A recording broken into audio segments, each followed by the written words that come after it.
Hello. My name is Sandra Lafky Carlson, and I am with the Tualatin Historical Society. Today is January 3rd, 2023.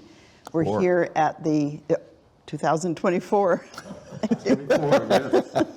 And we're here at the Tualatin Heritage Center, and we have a fascinating program here today, and because we have a very special rare plant that has been donated to our heritage garden, and it's outside.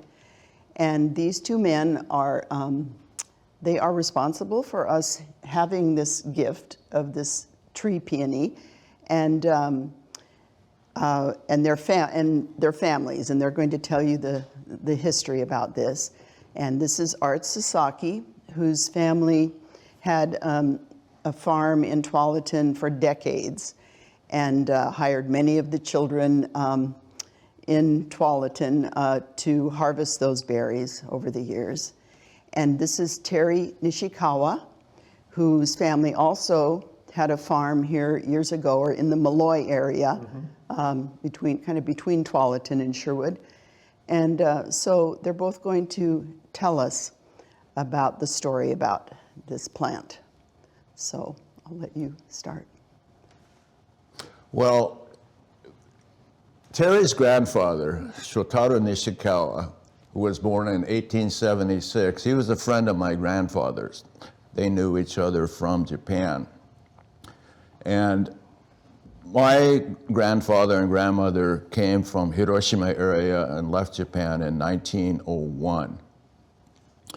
And prior to that, in 1900, Shotaro Nishikawa, Terry's grandfather, all three were from very poor areas of Japan, villages that were sources of contract labor for working on the railroads, as well as working on sugarcane plantation, where my grandfather worked in Hawaii for 1 year. But Shotaro was not able to afford paid passage on a steamship, so he stowed away on a freighter.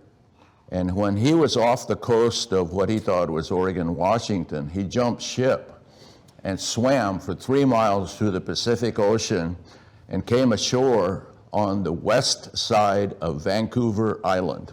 Now, if any of you have ever been to Vancouver Island, to this day, it's the boonies.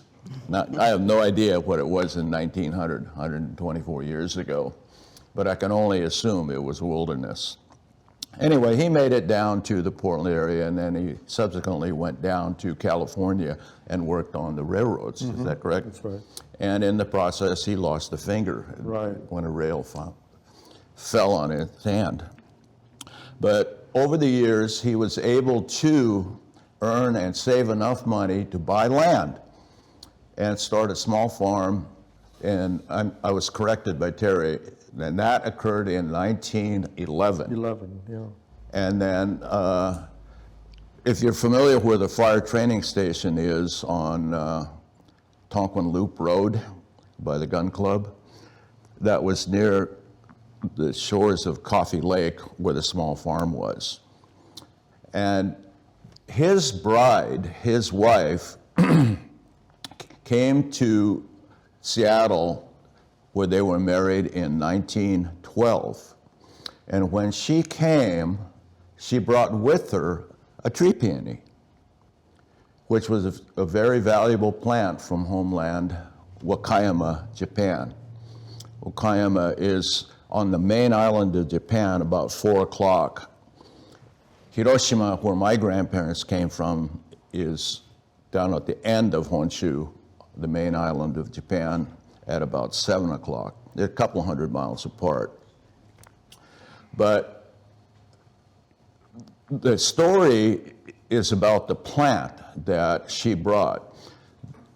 When people think of Japan, many times they think of the book that was written called The Chrysanthemum and the Sword.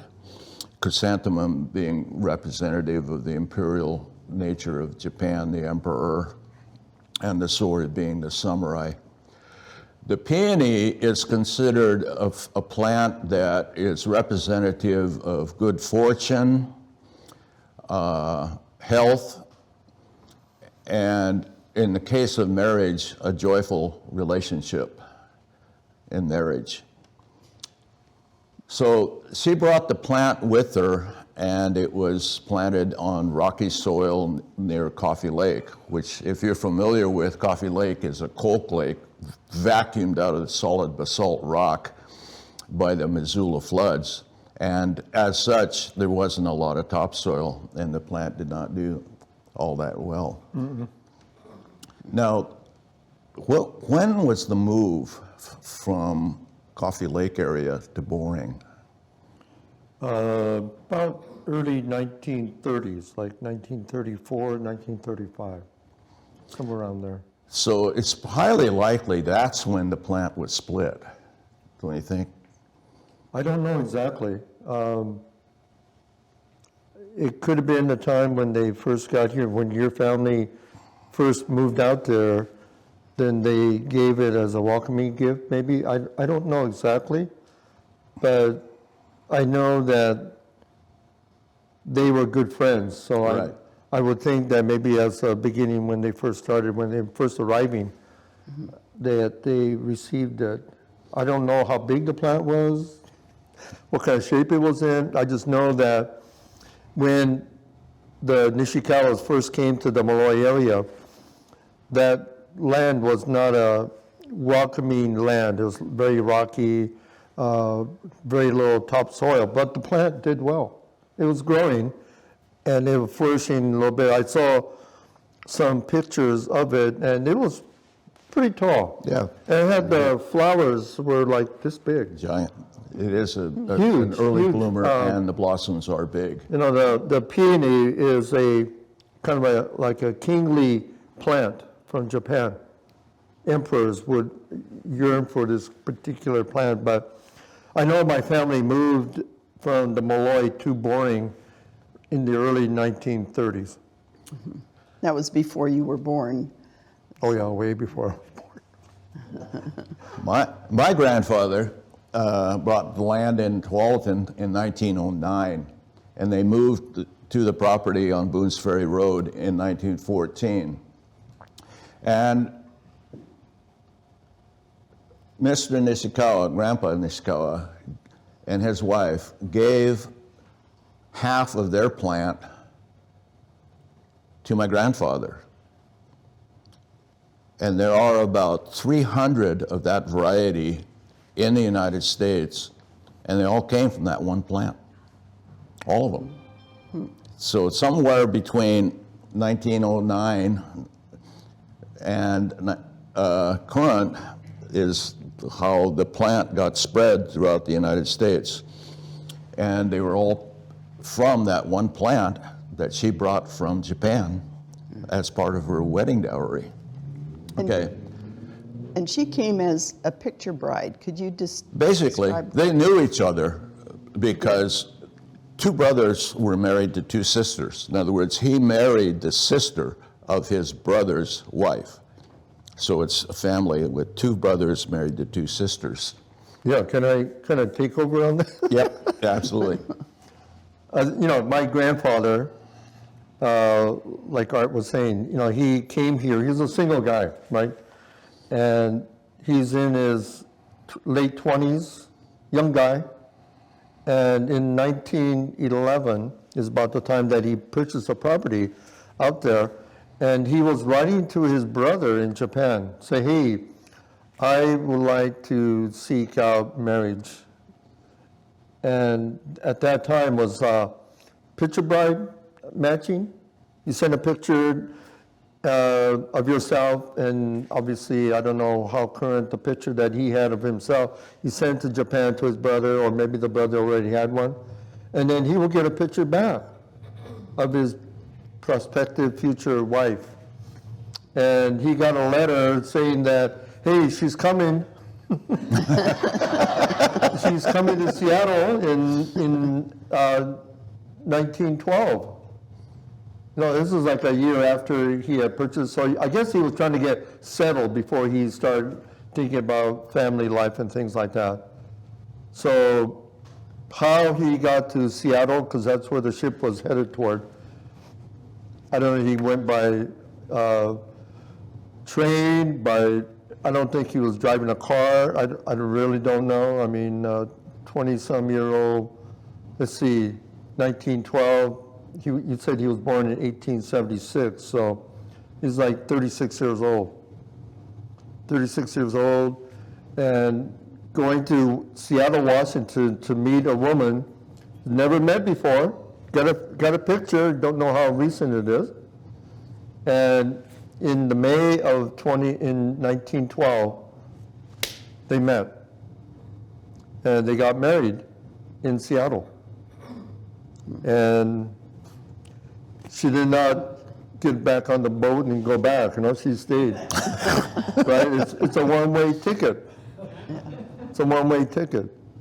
And she and Shotaro, my grandmother's name is Fusaye, grandfather is Shotaro Nishikawa, and they ended and came back to Molloy, where they continue. And she brought with her is the peony. And if you think about the traveling of steamship way back then, it's not like a few hours travel like an airplane. It takes like, I think I was looking at it, it's like almost a month, like 3 weeks to a month. Now that's not a good travel time, no storms and things. So in that process, it survived. Yep. She didn't quite travel like my grandfather on a freighter hiding away. I don't know how he survived because it's the same time, right? It's probably took a month for him. What's he eating during that time? I don't know. But you think about the immigrants have first come. Wasn't easy. And to bring with him a treasured item and to present to Mr. Nishikawa. And being planted in there, it's really historical. I mean, the life in an immigrant was not easy. It's kind of like the depiction of the plant itself. It's a hardy, it wants to survive, but it's not an easy survival method because language problems and things, cultural differences. But they felt they wanted to come to America. I mean, isn't that what most immigrants wants to do, is seek out a new beginning, a new life? Mm-hmm.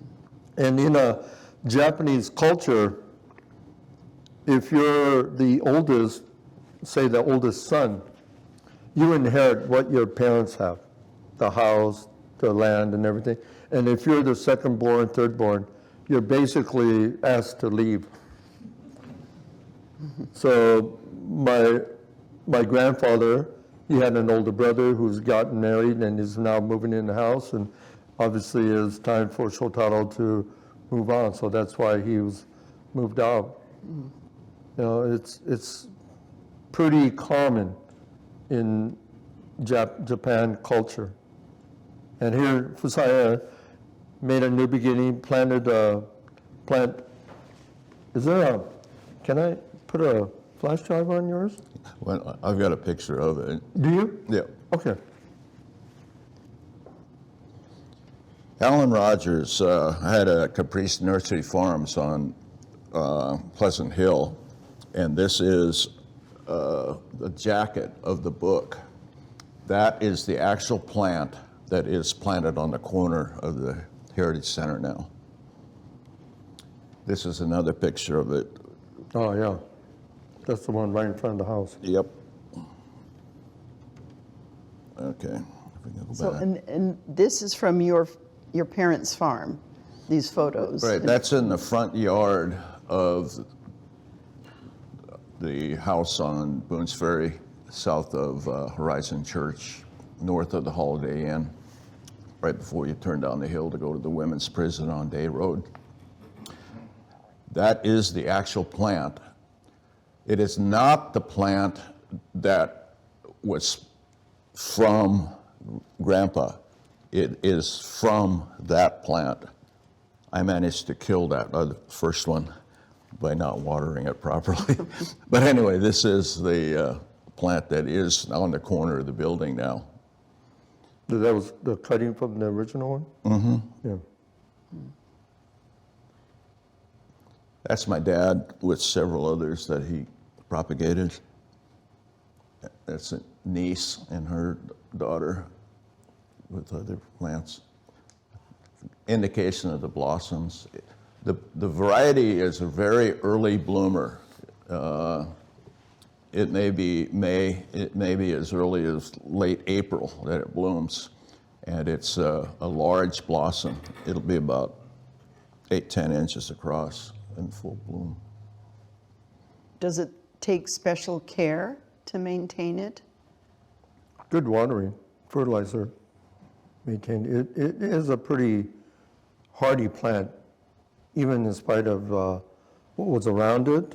It does survive well. Mm-hmm. It just, you got to know how to take care of it, I think, maintaining it.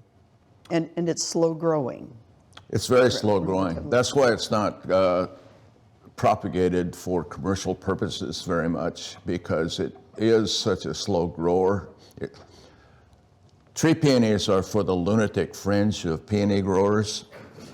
Mm-hmm. Herbaceous peonies are much easier to maintain and grow, and you can divide them. They're bulbs, corms, whatever they're, rhizomes, I don't know what they're called, but the bulbs, you just divide them. The way they used to propagate these was to take a section of root that had an eye on it and, just cut off a piece of root and transplant it. Mm-hmm. Subsequent to that, they have devised a way to take the new shoots that come out every spring near the base of the plant and graft those shoots into the root of an herbaceous peony. And that way you get as many starts as you have new shoots come out in the spring. Rick Rogers, who is Alan Rogers, Alan Rogers worked at OHSU, and he fell in love with peonies when he was 7 years old in Maryland, I believe. And so his parents actually bought him a peony. And he loved them for 60 years. In 1995, he had Caprice Farms Nursery on Pleasant Hill for about 20 years. And he sold peonies, daylilies, and irises all over the world. He had a mail order business selling peonies all over the world. And he propagated these, as well as he authored a book. It was considered the definitive book on peonies when it was published in 1995. And he discovered that the variety that had been brought from Japan had never been named. And he gave my dad the opportunity to name it. And my dad named that plant Kishu Caprice.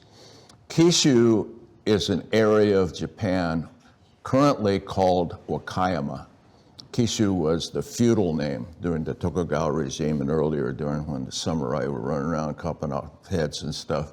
That's what that area of Japan was called, is Kishu. Caprice was for the name of the nursery, the Caprice Farms Nursery. Rick Rogers currently still propagates, that's Alan Rogers' son, propagates and grows peonies on Parrot Mountain. And he is very helpful in the move over here, as well as the care and feeding of it while it was still in my yard on Boone's Ferry Road. And he is the one that's responsible for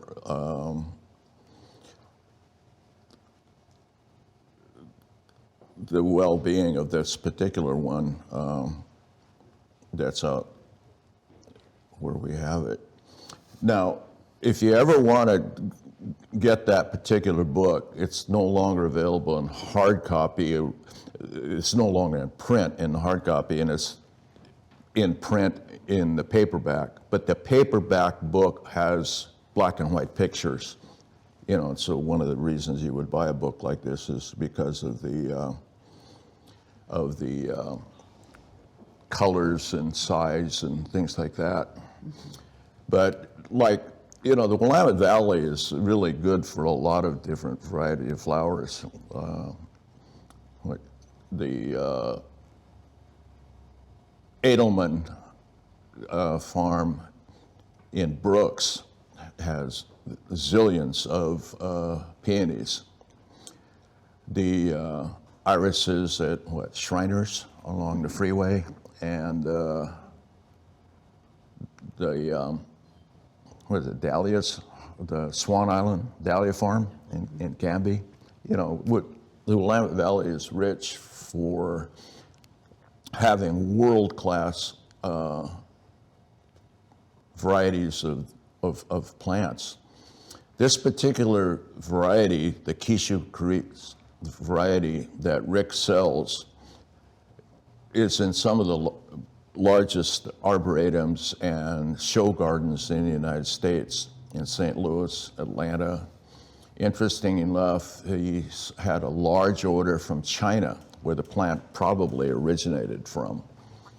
And they are at the medical school, I believe, in Beijing. Not at the actual Beijing Gardens, but on the campus of the university in Beijing.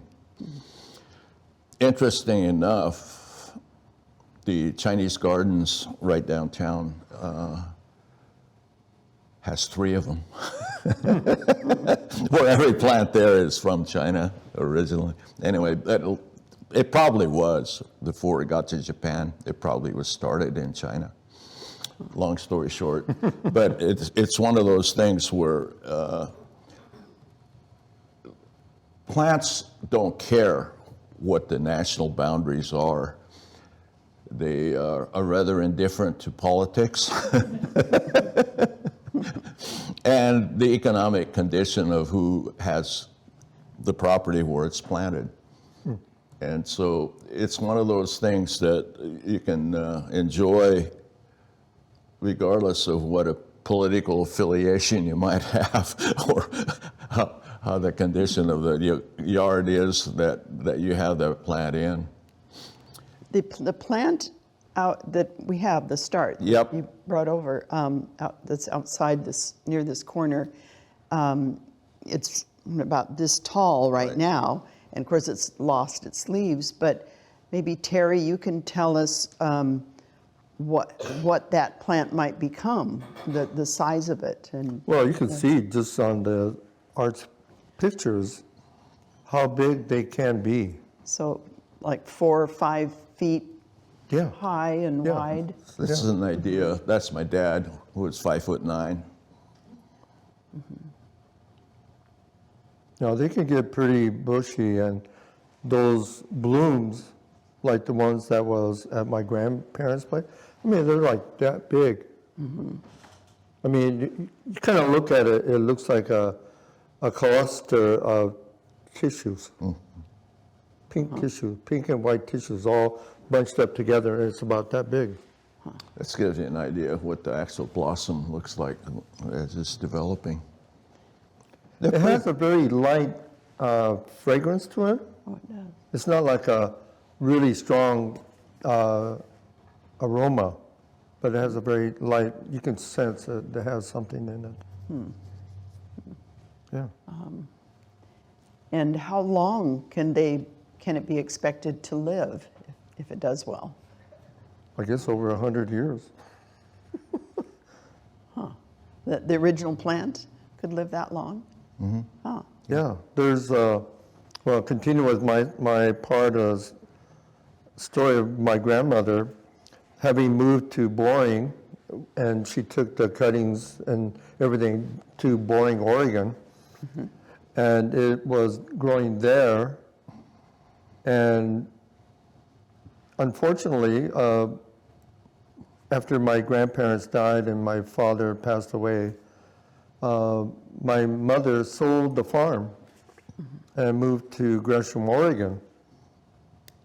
And when my mother bought a property in 1979 in Gresham, Art Sasaki, his father, brought a cutting from the original plant and brought it to my mother in Gresham in 1979.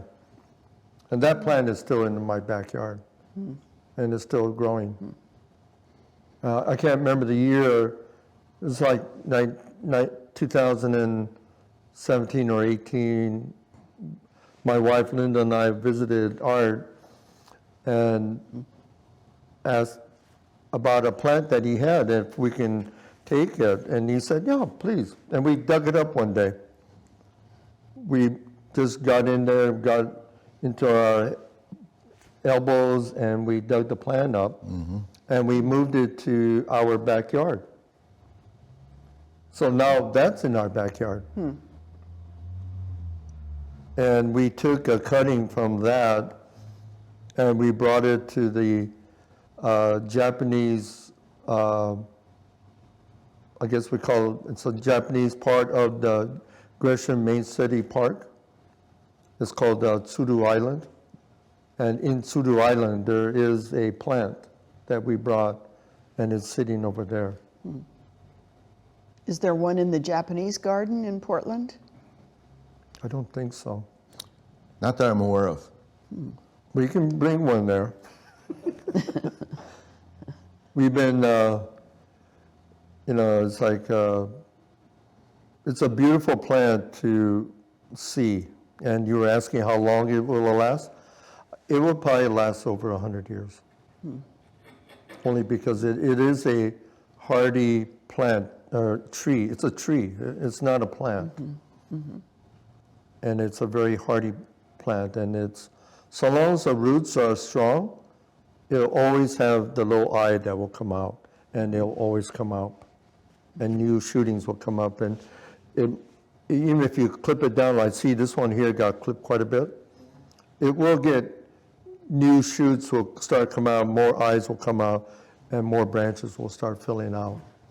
And I was telling Ross that it is so close to the building, I think you're going to need more space.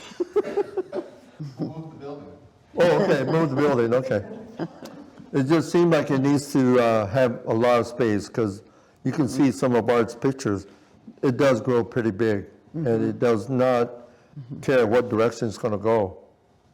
So that thing there, it's almost right adjacent to the building. It's going to need space to move out. Okay.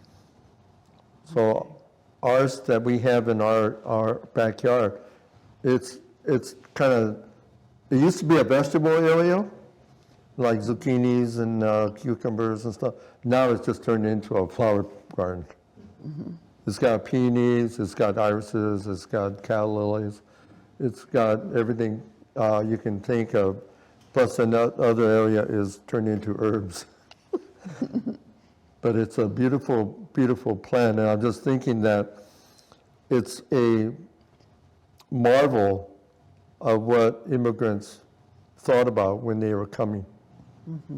They didn't just pack up their bags and come. They brought something with them that represented something that they can always look back. Yeah, this reminds me of back home. So when I look at our plant that in the backyard, I think about my grandma. What a courageous person to come across the ocean. Yeah, would you do that when you're 24 years old and traveling for a month and visiting and getting wedded to a person you never met? At 24, you know? Yeah. Not even speaking any language except for the language to each other. And they did have that. They did share a language from the beginning. Yeah, well, they're both Japanese, so. So there was just Japanese. My grandfather, I mean, sometimes I listen to him talk, it's like every other word is a cuss word, so. He didn't have the most elegant education, you know. I think my dad said he had maybe a third grade education. And just a side note about my dad, he was born here, but he was raised in Japan. And when he came back, he started first grade here at 16 years old. Didn't speak English either, so. So he was taken back to Japan by his parents to be raised by family there?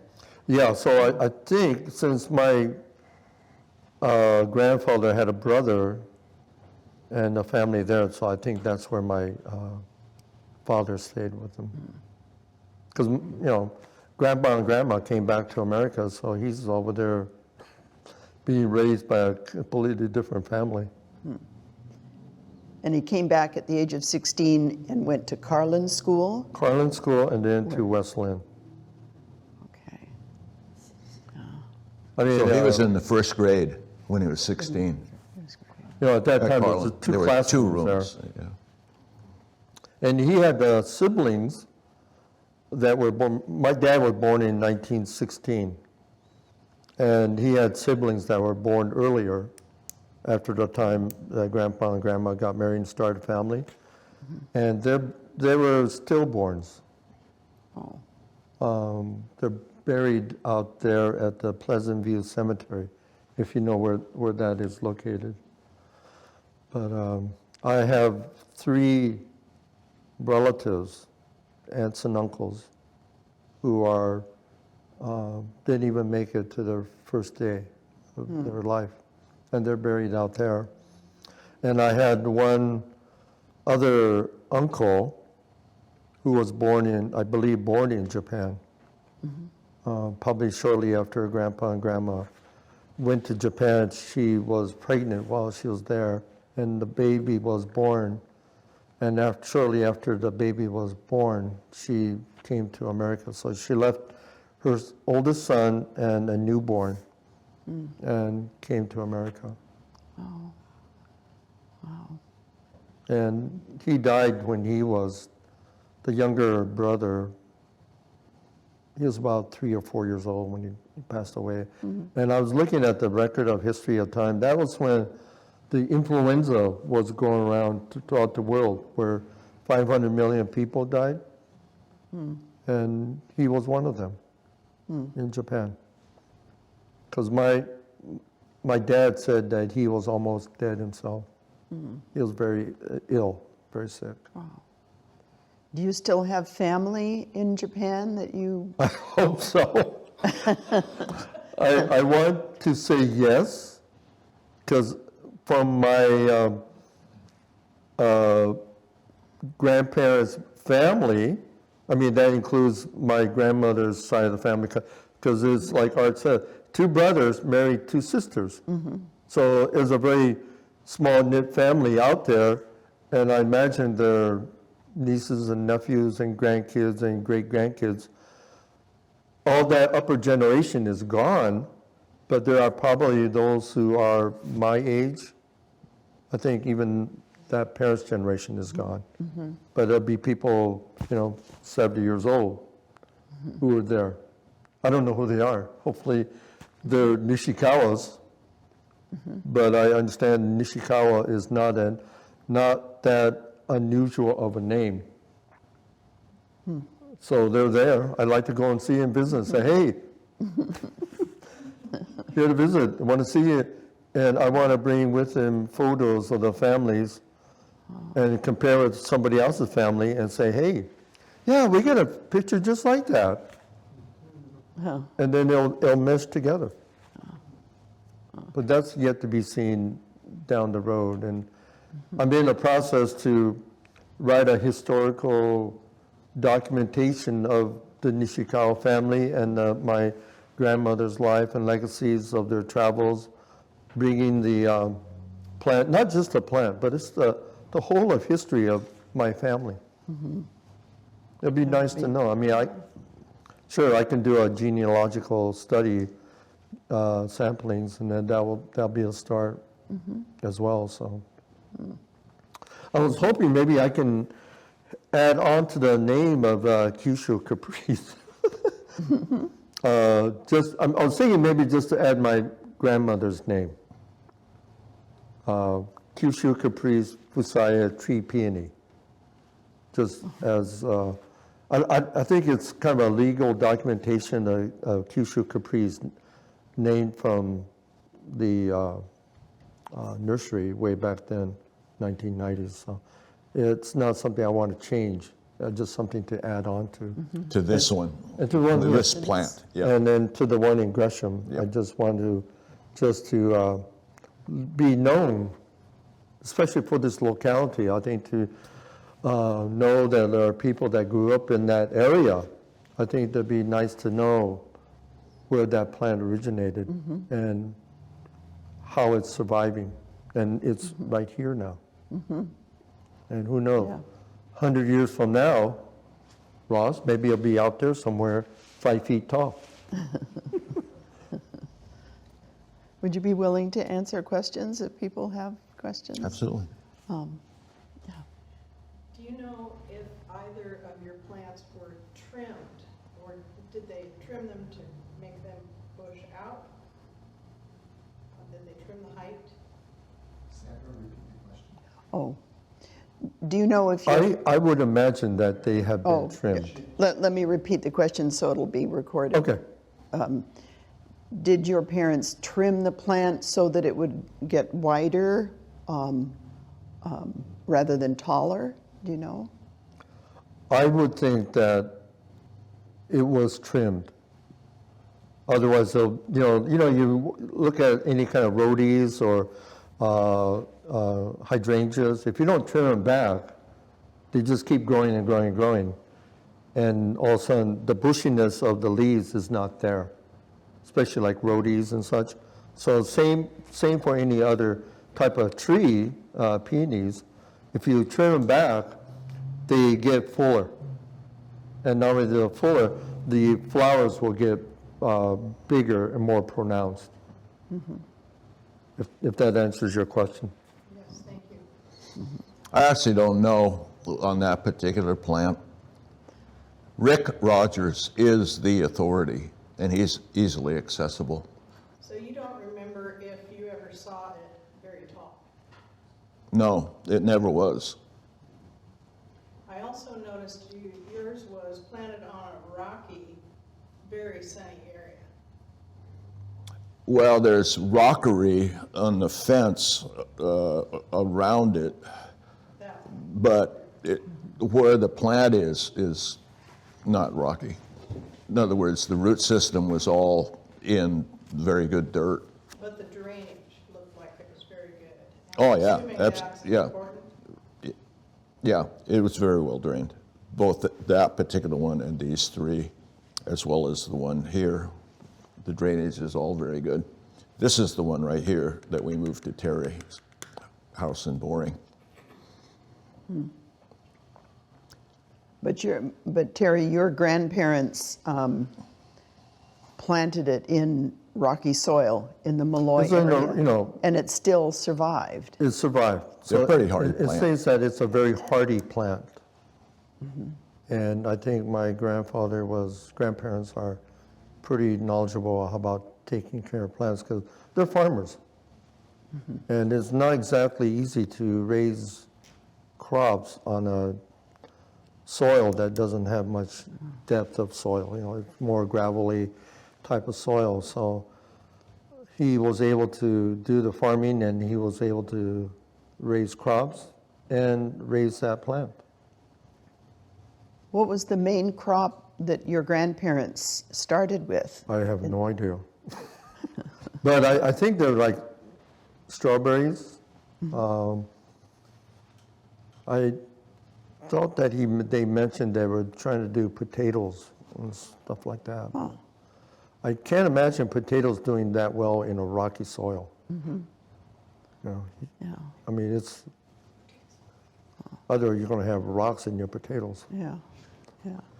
Interesting enough, the fertilizer that you use for tree peony is the same as strawberries, either 5-10-10 or 10-20-20.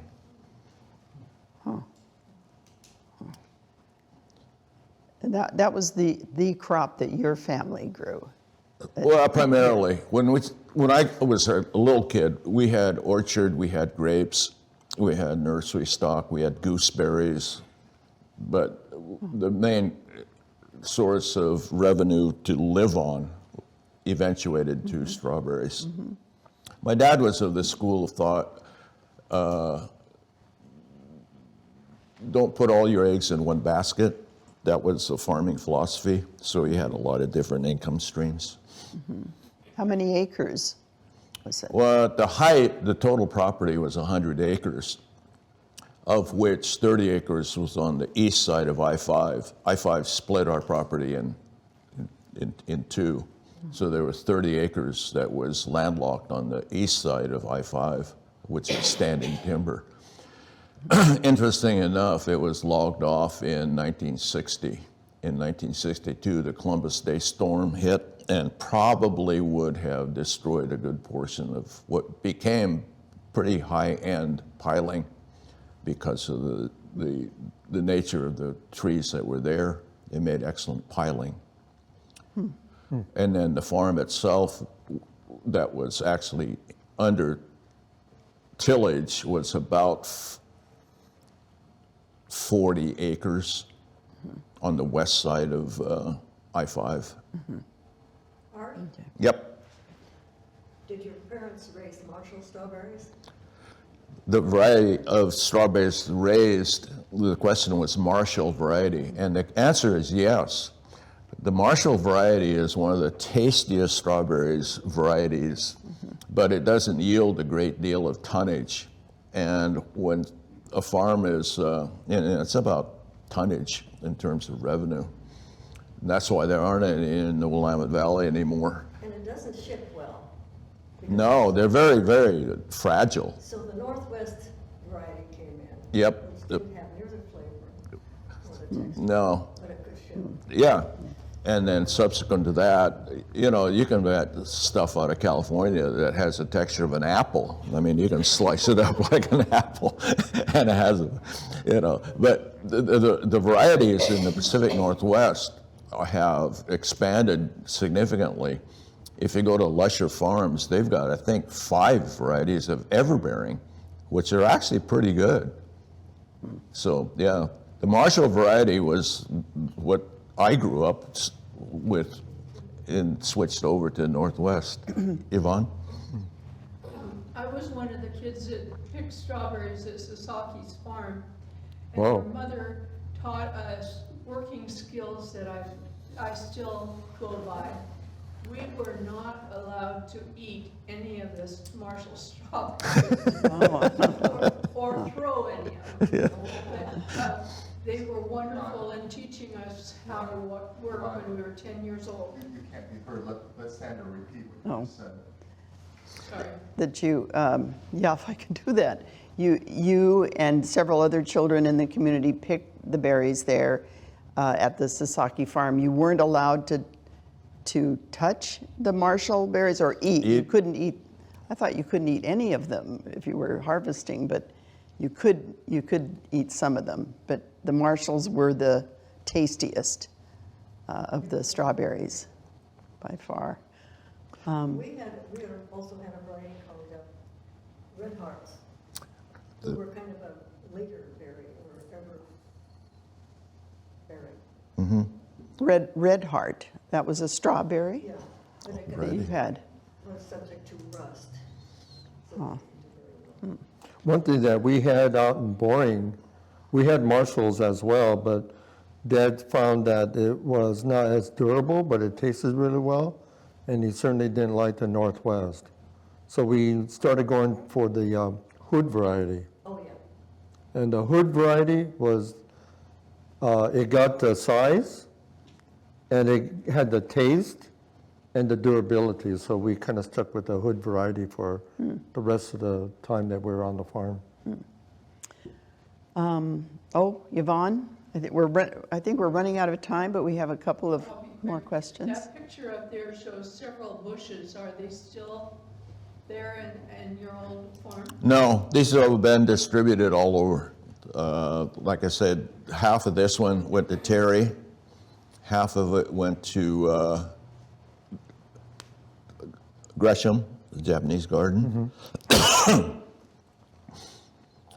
The others have found homes. My sister has 3 of them at Welch's. And probably the biggest one is at my sister Joyce's good friend Muzzy, near Jesuit High School, and she says it's taller than she is. I've not seen that particular one, but it's all from the front yard, that one plant, the one plant that's sitting out here now. Yep. Interesting enough, you know, there's probably things about plants that endure longer than relationships. And there's things that endure longer than political view, and there's things that endure longer than a lot of things that are very temporal. A plant doesn't care about a lot of things that we care about passionately in terms of the affiliation with whatever political view you might hold. And as such, the beauty associated with the variety is something that retained throughout the years, as well as quirks associated with what it likes in terms of how it's watered. Yeah, so it's a little more straightforward sometimes than people. Yeah, there's Linda one had a question. You know, the topic here is the flower. In 100 years, this is going to be all over the United States. The beauty of any object or plant is the story itself. And to me, this is such a love story. And it doesn't start with grandma beside, but actually it starts with grandpa.